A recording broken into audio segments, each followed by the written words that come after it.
अस्सलाम वालेकुम दोस्तों, आज की ये कहानी एक यतीम बच्ची की जिसके साथ पीर साहब ने बहुत जुल्म किया। चलो तो शुरू करते हैं।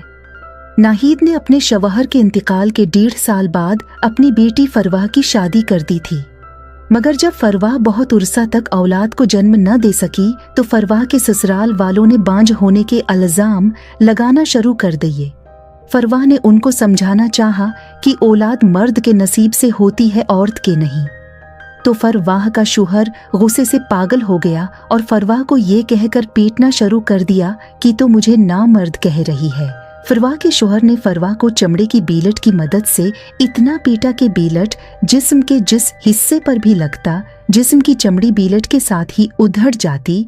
जब फरवा का जिस्म जगह जगह से फट गया तो फरवा दर्द की शिद्दत से बेहोश हो गई।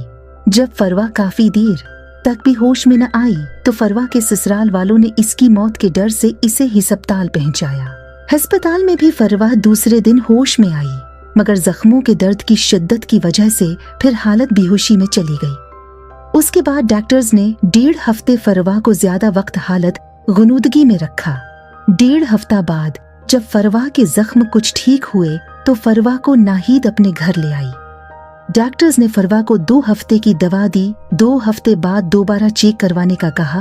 अगर तकलीफ हद से ज्यादा बढ़ जाए तो फौरन हिस्पताल आने का कहा और फरवा को मां के साथ जाने की इजाजत दे दी।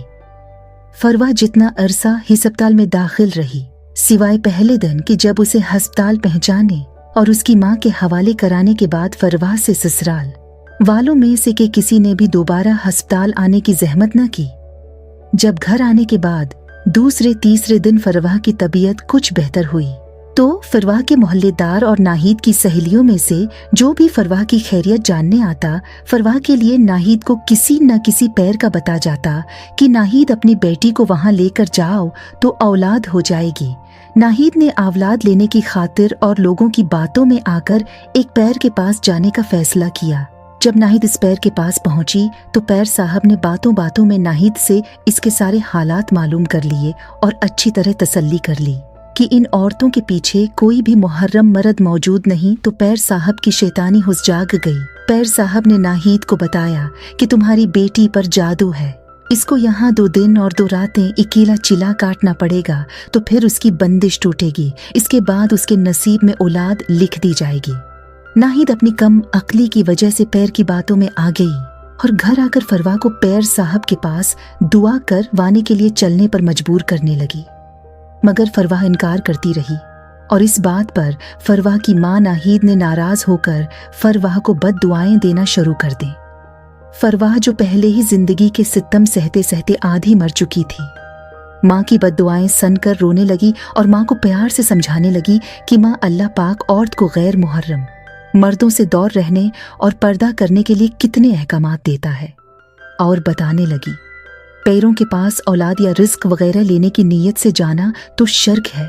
मगर फरवाह की मां नाहिद ने फरवाह की बातों को न माना और फरवाह को पीर साहब के पास ले जाने पर पक्की रही तो मां की बद दुआओं से डर कर फरवाह पीर साहब के पास जाने पर राजी हो गई। जब नाहिद फरवाह को लेकर पीर साहब के पास पहुंची तो प्यारे दोस्तों, अगर आप उस कहानी का अगला पार्ट देखना चाहते हो तो मेरे चैनल को सब्सक्राइबर कर दें ताकि आपको पार्ट तो मिल सके।